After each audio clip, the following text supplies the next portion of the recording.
inmediato, y como era de esperarse, surgen nuevas controversias. Las revelaciones del Evangelio de Judas reivindican al hombre que por siglos fue repudiado.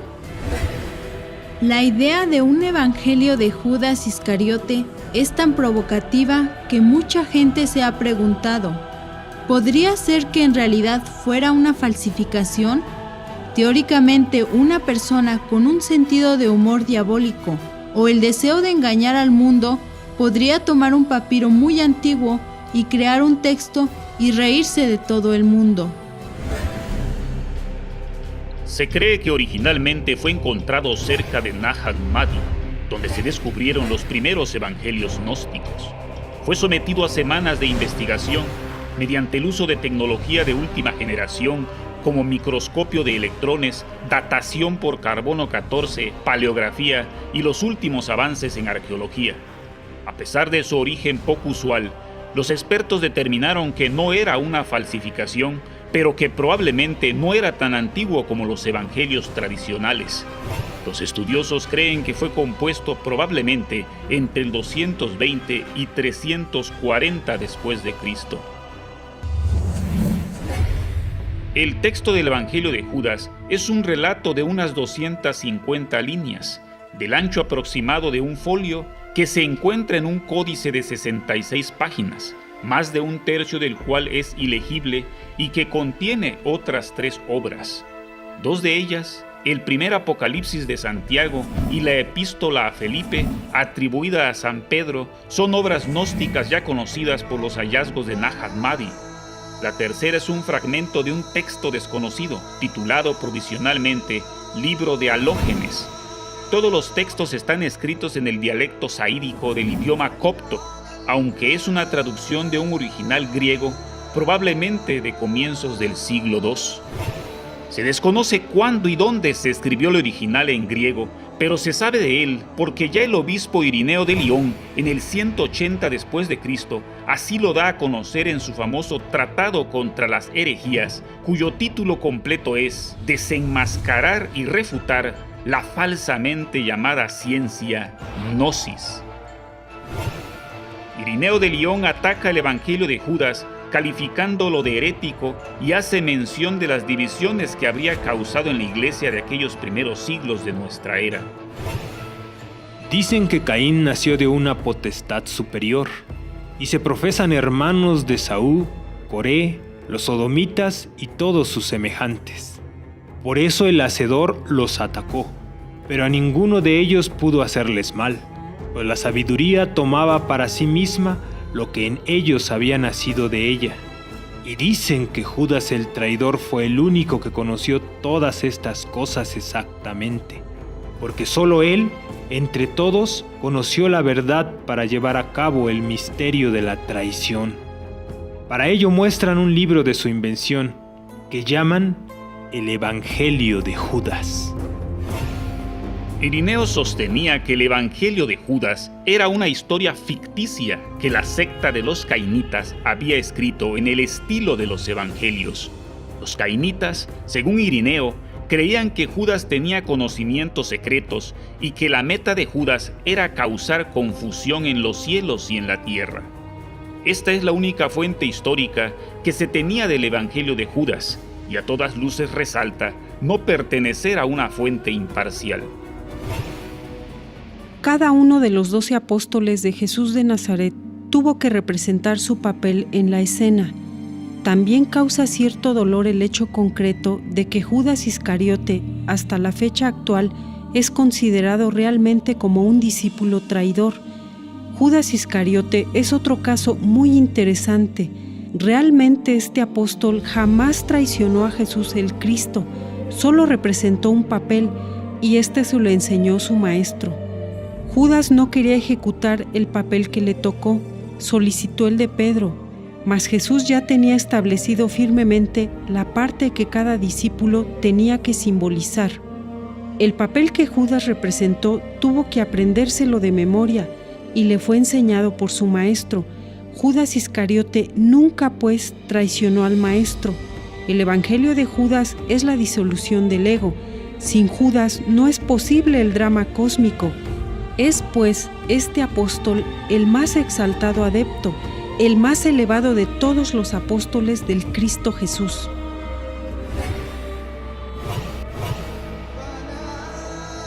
El descubrimiento y posterior publicación del Evangelio de Judas despertó las controversias ya olvidadas, y no era para menos, ya que este es el Evangelio de quien traicionó al Hijo de Dios. En la versión cristiana tradicional de la historia de la crucifixión, Judas se entrega a Jesucristo y es considerado un villano, pero en este Evangelio, la historia de la traición es convertida en una historia de sacrificio en bien del mensaje y misión del Rabí de Galilea. Jesucristo reconoce a Judas como el más sabio y exaltado de los apóstoles. Realmente solo se trata de Jesucristo y Judas. Se considera que Judas es un discípulo muy especial. Él es quien recibe la iluminación y el que parece ser el más perspicaz en términos de quién es Jesucristo. No es extraño que el Evangelio de Judas fuese catalogado herético, como tampoco lo es que resulte inaceptable en estos tiempos por aquellos desconocedores del trabajo psicológico y su relación con el drama del Cristo íntimo.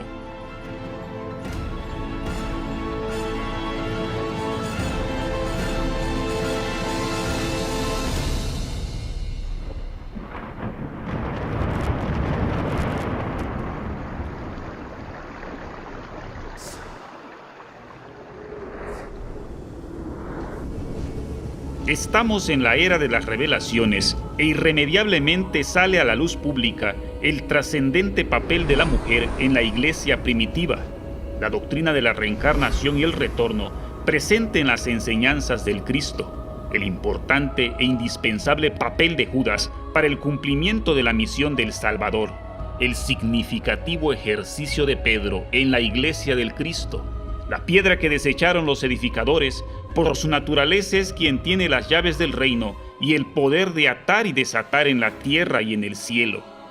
Pedro no fue la cabeza principal de la iglesia judía ni romana, como ya ha sido demostrado históricamente. Su misión está especificada en términos netamente esotéricos. Pedro, Cefas, es el genio autorizado para alzar la piedra que cierra el santuario de los grandes misterios. El secreto de todos los secretos está en Pedro, la misteriosa piedra Shem Hameforash de los hebreos y oculta en el lugar más secreto del templo de Jerusalén. Piedra que los grandes maestros hebreos de la ciencia sagrada de los números, la Cábala, llamaban Yesod, el fundamento, la generación o piedra angular de la estabilidad, siendo esta la novena esfera del árbol de la vida y ubicado sorprendentemente a la altura de los órganos sexuales del Adán Kadmon o Adán Cristo. En la historia bíblica el fundamento se alegoriza con la piedra de Jacob, pues este personaje ungió la piedra donde tuvo la manifestación divina de los ángeles y Dios.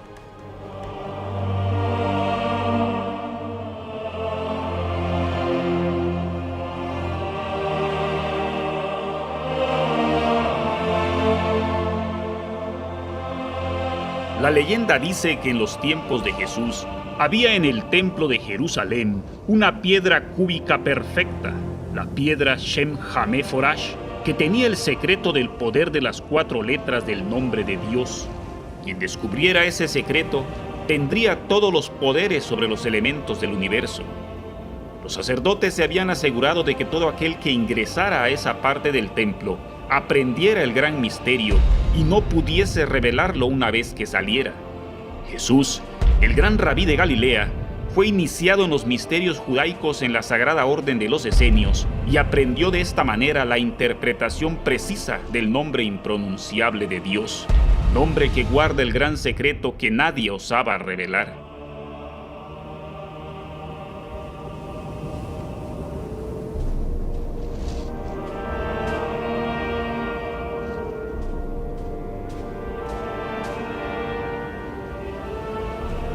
El nombre de Dios está formado por 4 letras. La Yod es el principio activo por excelencia, es el varón o falo, y su valor cabalístico es 10. La G es el principio pasivo por excelencia, es la hembra o útero, y su valor cabalístico es 5. La Bau, el término medio, el corchete, es el principio que reúne el activo con el pasivo, la relación del varón con la mujer y cuyo valor cabalístico es 6.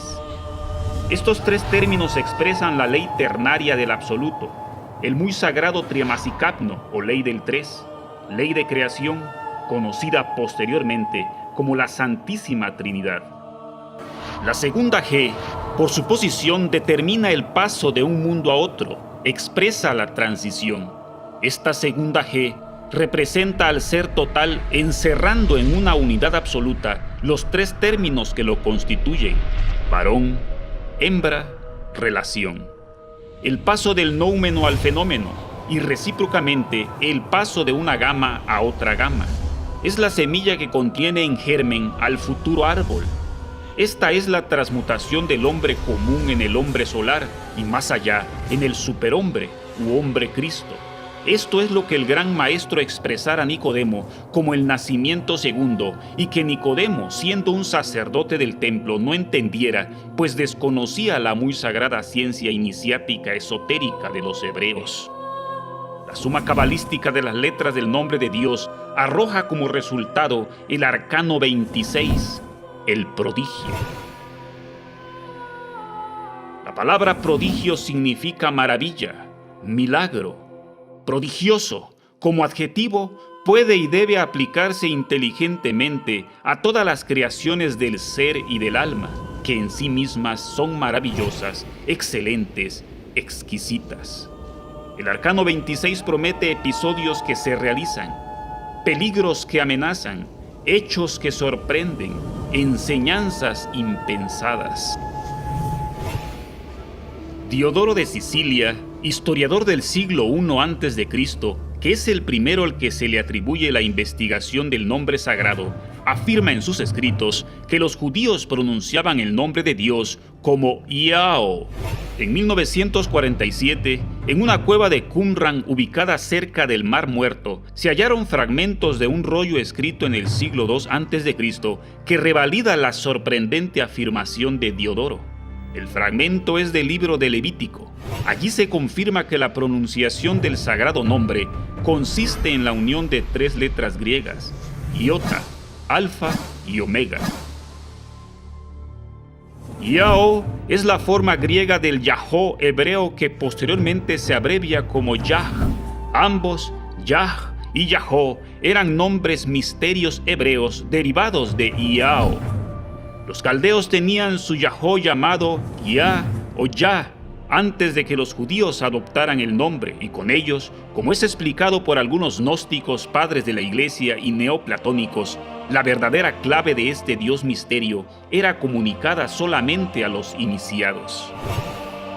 El Zohar afirma que Yah, Yahó y Yahó es la palabra secreta mediante la cual los Elohim formaron los mundos.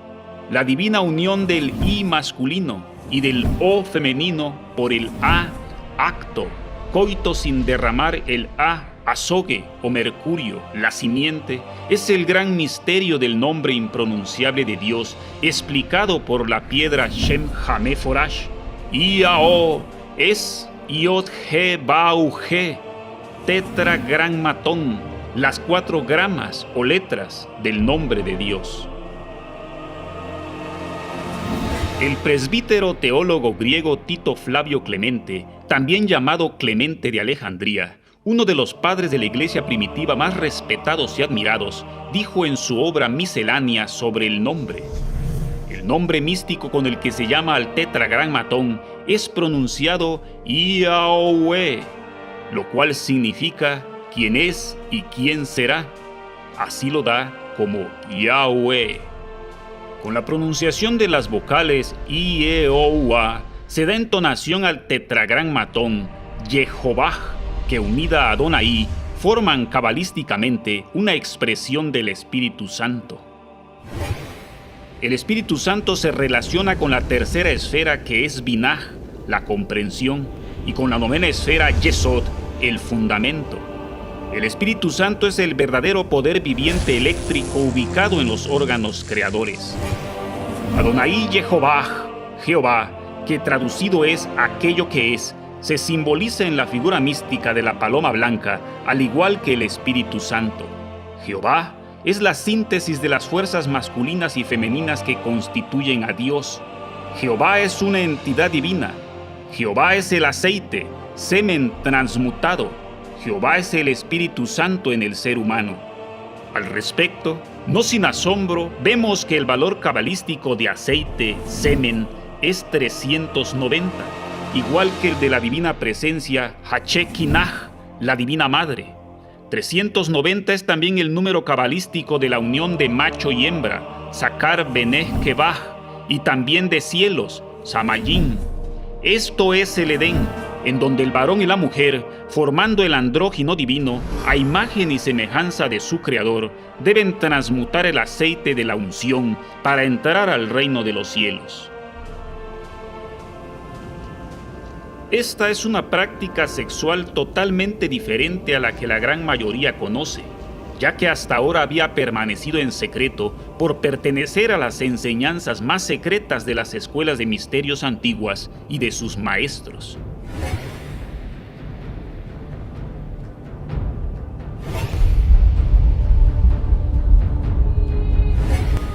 La práctica sexual que la humanidad actual realiza es una violación a la ley de Dios.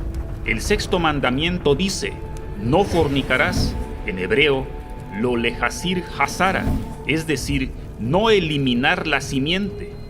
Derramar la libido o tener un orgasmo es lo mismo que decir en el varón, derramar el semen, que es igual a fornicar. Derramar el semen, safá hasara, tiene el mismo valor cabalístico que la frase fornicación, senut, de la raíz fornicar, tasni. Este es el pecado original y es también el pecado contra el Espíritu Santo. Algunos teólogos cometieron el gravísimo error intencional de igualar a la fornicación con el adulterio o el tener relaciones sexuales antes del matrimonio. Fornicación es derrame de semen u orgasmo.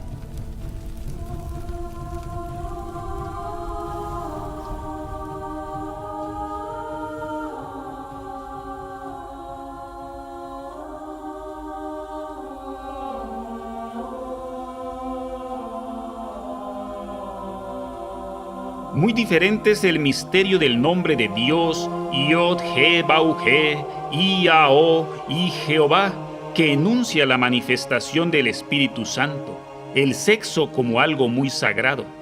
La tradición esotérica judeo-cristiana afirma que el Espíritu Santo le da al hombre sabiduría y poderes mágicos. Orígenes también expresa al nombre de Dios como Iao, y es Epifanio, uno de sus más feroces censuradores, quien le da el nombre de Yahvé en uno de sus manuscritos, y Teodoro, continuando con tan grave error, afirma que los samaritanos lo pronunciaban Yahvé. Finalmente, el nombre de Dios Yahvé fue confeccionado modernamente por Benedictino Gilberto Genebrardus entre 1550 y 1567. Genebrardus extrajo Yahvé, cambió la B a V y produjo Yahvé, añadiendo la H. Él formó Yahvé y por último Yahweh, como este es ahora deletreado.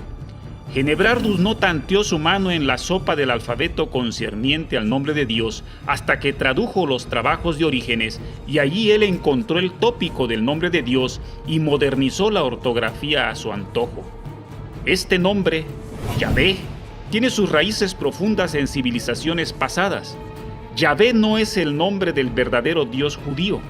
En el reconocido diccionario Strong's leemos que Yahvé quiere decir desviador y pervertidor. Así, Yahvé, Jahvé, Yahvé, que es lo mismo, significa el Dios que desvía y pervierte. Es evidente una maniobra premeditada para cambiar el nombre de Dios. Yahvé es todo lo contrario de Yod-He-Bau-He, I-A-O, Jehová, ya que Yod-He-Bau-He habla abiertamente de la relación del hombre y la mujer sin el derrame del aceite, el Ens Seminis, y Yahvé, personificando el dios que desvía y pervierte, expresa, sin lugar a dudas, al tantrismo negro, o magia sexual con derrame de licor seminal. A este respecto, hace casi 2000 años, Saturnino de Antioquía, el gran cabalista, quien fue combatido ferozmente por Irineo de León, escribe que Yahvé es un ángel caído, el genio del mal. Yahvé es aquel demonio que tentó a Yeshua el Cristo en el desierto y que lo llevó a la montaña para decirle: Y acabado, todos estos reinos del mundo serán tuyos, si te arrodillas y me adoras.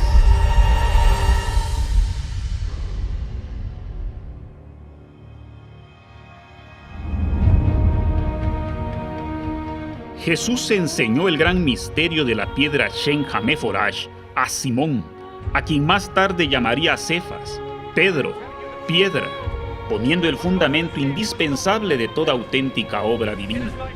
Incuestionablemente, todos los discípulos de Jesús llegaron a conocerlo y por eso Pedro, el apóstol, el Pedro histórico, jamás fue venerado como cabeza principal de la iglesia en los tiempos del cristianismo naciente.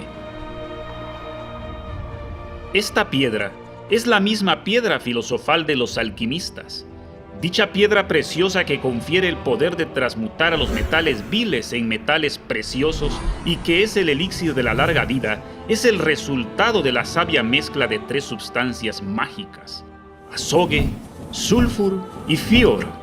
Las iniciales latinas o alquímicas de estas 3 sustancias forman el nombre velado de la práctica: el gran arcano, el gran secreto, el arcano AZF, simbolizado en el mito hebreo del Arca de Noé, en donde entran para salvarse únicamente en pareja, varón y mujer, macho y hembra. Ese es el sexo, la magia sexual, y el sexo, siendo sagrado, es Pedro. También el mito del Arca de Noé, Arcanoe o Arcano, fue expuesto de otra manera en la figura del Arca de la Alianza. Esta fue cubierta con un consagrado velo. Dentro y encima había una tapa propiciatoria hecha con la figura de 2 querubines que con sus alas cubrían el arca y que sorprendentemente se encontraban en la posición de la cópula alquímica. Solamente un sumo sacerdote podía entrar tras el velo y lo que había dentro de esta arca cúbica era asombrosamente 4 elementos: el bastón florecido de Aarón, la copa o cáliz sagrado que contenía el maná y el testimonio, es decir, las 2 tablas de piedra en donde se han escrito los 10 mandamientos.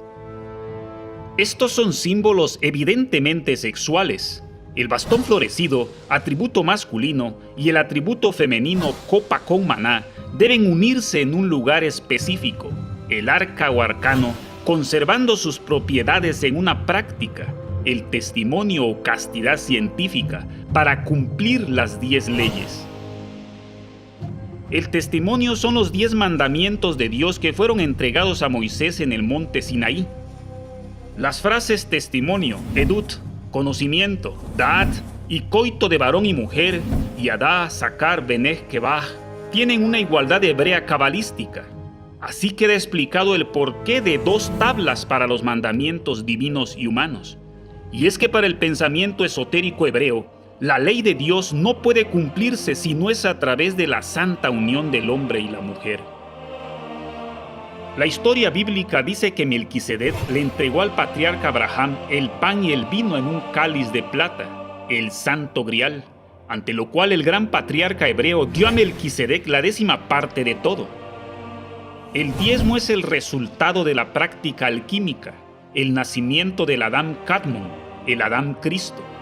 De acuerdo a los cánones cabalistas hebreos, el diezmo es la 10ª del producto del trabajo en la tierra, Malkut, el cuerpo físico, lo que indica que la 9ª esfera se verifica sobre la acción prudente de los órganos sexuales en Malkut, y que el resultado de esto es 10, la creación completa, el árbol de la vida. Cefas es la piedra bendita que el patriarca Jacob, vivísima reencarnación del ángel Israel, ungiera antaño con aceite sagrado, el Ens Seminis. Pedro es la misteriosa piedra Shen Hameforash del templo de Jerusalén. es el mismo Lapis Electris Magnes, la mágica transformación del Santo Grial en la piedra preciosísima que celosamente custodiaban los caballeros del Temple. Según la tradición gnóstica, el Santo Grial es el cáliz en que Jesús de Nazaret bebió en la última cena y con el que José de Arimatea recogió la sangre redentora que vertió de su costado cuando estaba en la cruz. El Santo Grial es un objeto maravilloso, cargado de fuerza y tradición, donde está contenido el elemento ineludible para la inmortalidad. La leyenda de esta copa inspiró a Wolfram von Eschenbach a escribir el poema Parsifal, que sigue la línea ya iniciada por Chrétien de Troyes hacia 1135 después de Cristo. En el poema de Wolfram vemos cómo al final el grial se convierte en una piedra preciosa que es calificada de lapis exilis e interpretada como lapis erilis, piedra del Señor, lapis excelis, piedra de los cielos, lapis electris, piedra de electrum o poder viviente eléctrico, lapis betilis, del árabe bet el, meteoro, lapis textilis, lapis elexiri, un equivalente a lapis philosophorum de los alquimistas, y lapis exilis, la piedra humilde. Este es el poderoso misterio del Evangelio de Pedro, la humilde piedra que desechan los edificadores, el Evangelio del matrimonio perfecto. La doctrina de Pedro es la doctrina del sexo. Por eso no es extraño que desde siempre sea piedra de tropiezo y roca de escándalo. Y este es el camino esotérico iniciático enseñado por el gran maestro Yeshua, que invita al discípulo a una inusitada revolución psicológica. El gran maestro, descendiente de la casa de David y perteneciente a la casta de los esenios, jamás ignoró la piedra fundamental, piedra indispensable para la edificación de la casa de Dios. El camino enseñado por el rabí de Galilea queda sintetizado cuando expresa: el que quiera ir en pos de mí, niéguese a sí mismo, tome su cruz y sígame. Negarse a sí mismo significa el aniquilamiento de la raíz del pecado, el yo psicológico que es en realidad pluralizado. Tomar la cruz habla del nacimiento espiritual siguiendo las enseñanzas del Pedro íntimo en el matrimonio. La cruz está formada, al igual que el testimonio o tablas de la ley, por dos elementos, el hombre y la mujer. La crucifixión y muerte de Jesús de Nazaret invita a la reflexión más profunda. Es el ejemplo más grande del amor y la luz. La cruz es el símbolo del cruce del masculino con el femenino. Hay que saber morir a todos los deseos en el cruce para irradiar la voluntad de Dios, el telema, el amor, el sexo visto con infinito respeto. Esto lleva a la creación de los cuerpos existenciales superiores del ser para convertirse en un habitante consciente de las regiones universales llamadas Sefirot en la Cábala judía. Los Sefirot son las esferas del árbol de la vida o árbol de la inmortalidad. Y seguirle significa sacrificio consciente, amar a la humanidad doliente llevándoles el mensaje, las buenas nuevas, el evangelio de la salvación. Los estudiosos ahora se cuestionan quién debería haber continuado la escuela de Jesús. Es bastante fascinante imaginar lo que habría pasado en Nicea y después de ello, si la perspectiva gnóstica hubiera sido la triunfadora. Me imagino que habríamos tenido un sentido más místico, un mayor sentido interior de lo que significa sentirse motivado como seguidor de Jesucristo.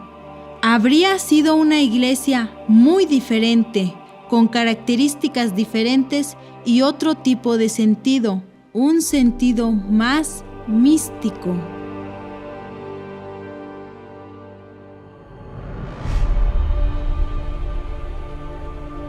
Siglos después de haber sido confinados en las arenas del desierto, los evangelios prohibidos siguen siendo controvertidos, despreciados y catalogados de heréticos, pero han significado también una fuente directa para la investigación científica del pensamiento gnóstico de los orígenes del cristianismo.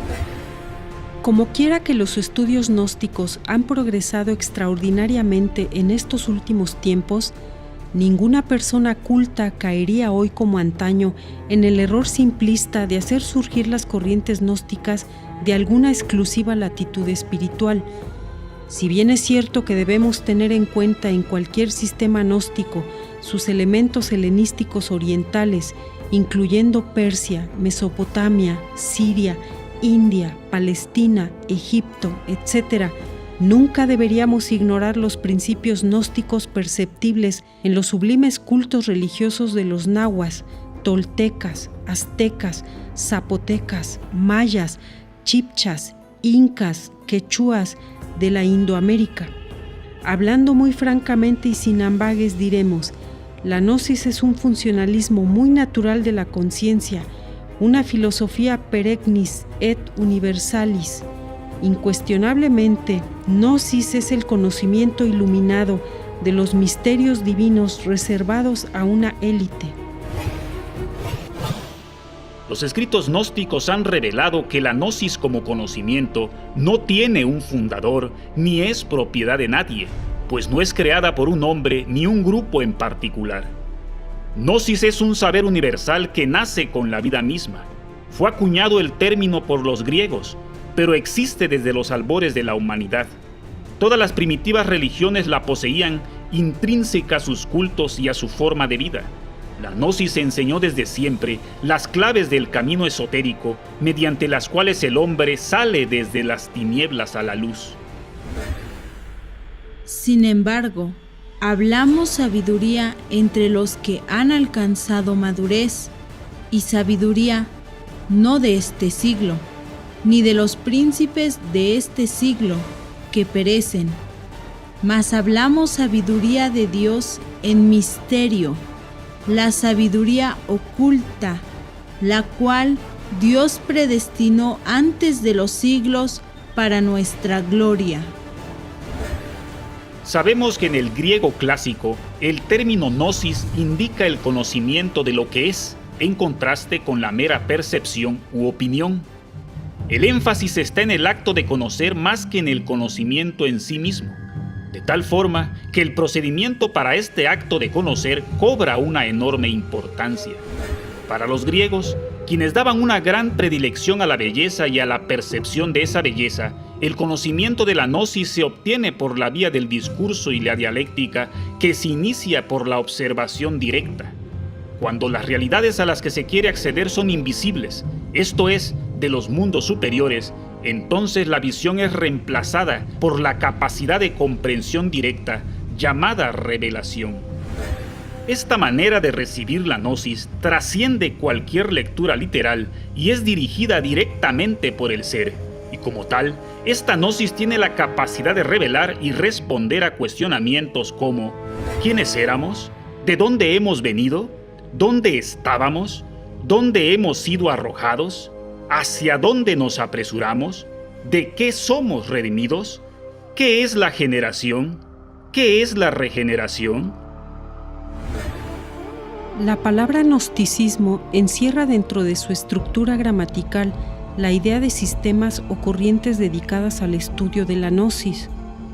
Este gnosticismo implica una serie coherente, clara, precisa de elementos fundamentales verificables mediante la experiencia mística directa, la maldición desde un punto de vista científico y filosófico, el Adán y Eva del Génesis hebraico, el pecado original y la salida del paraíso, el misterio de Lucifer náhuatl, la muerte del mí mismo, los poderes creadores, la esencia del Salvator Salvandus, los misterios sexuales, el Cristo íntimo, la serpiente ígnea de nuestros mágicos poderes, el descenso a los infiernos, el regreso al Edén, el don de Mefistófeles. Solo las doctrinas gnósticas que impliquen los fundamentos ontológicos, teológicos y antropológicos renglones arriba citados forman parte del gnosticismo auténtico.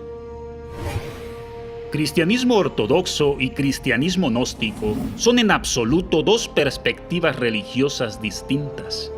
Los gnósticos hablan del conocimiento de sí mismo y de la vía crística iniciática como único medio de salvación.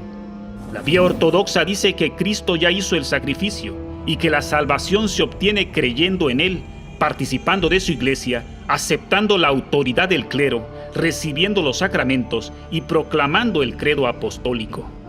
A partir de entonces se define lo que es ser cristiano según la ortodoxia: aceptar la doctrina, el ritual, la jerarquía, tal y como se entrega, sin trascendencia íntima esotérica, al tiempo que el gnosticismo habla de la interpretación oculta de los evangelios, de la importancia de la vertiente trascendente de los evangelios y de la preponderancia de la revelación. Para los ortodoxos, el origen del sufrimiento es el pecado. Aceptando a Cristo, se elimina el pecado, pues Él ya hizo el sacrificio. Para los gnósticos, la raíz del pecado es la ignorancia, y ésta genera el apego, el deseo y el sufrimiento. Por lo tanto, alcanzando el conocimiento o gnosis, te liberas de la ignorancia, el apego, el pecado y el sufrimiento. Llegar al conocimiento de sí mismo es desterrar cualquier posibilidad de errar y, por tanto, elimina cualquier posibilidad de pecar. Mientras la ortodoxia plantea una liberación de tipo pasivo, el gnosticismo habla de una salvación de tipo activo. Los gnósticos cristianos interpretaban el reino de Dios no como un hecho real esperado en la historia, sino como una transformación resultante de sus decisiones más conscientes. La revolución de la conciencia solo es posible en el sentido de ganar, de conquistar nuestras propias posibilidades latentes, nuestros propios tesoros escondidos. La autorrealización íntima es la revolución de la conciencia, y ésta jamás puede revolucionarse inconscientemente. La revolución del hombre es la revolución de su voluntad, y jamás podría ser una revolución involuntaria de tipo mecánico. La autorrealización íntima es el resultado de supremos esfuerzos voluntarios y perfectamente autoconscientes. Los dogmas ortodoxos dicen que fe es la creencia en lo que no vemos y se acepta por dogma, sin indagar, sin inquirir, sin investigar, porque no se puede escudriñar a Dios, aceptar sin verificación alguna. El conocimiento gnóstico se basa en la experiencia, una experiencia de regeneración espiritual. Su resultado inmediato es la salvación. Esta es la seguridad del gnóstico. Conocer es convertirse en la misma realidad que es conocida. El autoconocimiento del ser destruye radicalmente toda ilusión y toda dicotomía sujeto-objeto, que es el sustento de la experiencia material. La facultad que permite percibir la realidad divina más allá de las apariencias de la mente es llamada nous en los textos prohibidos.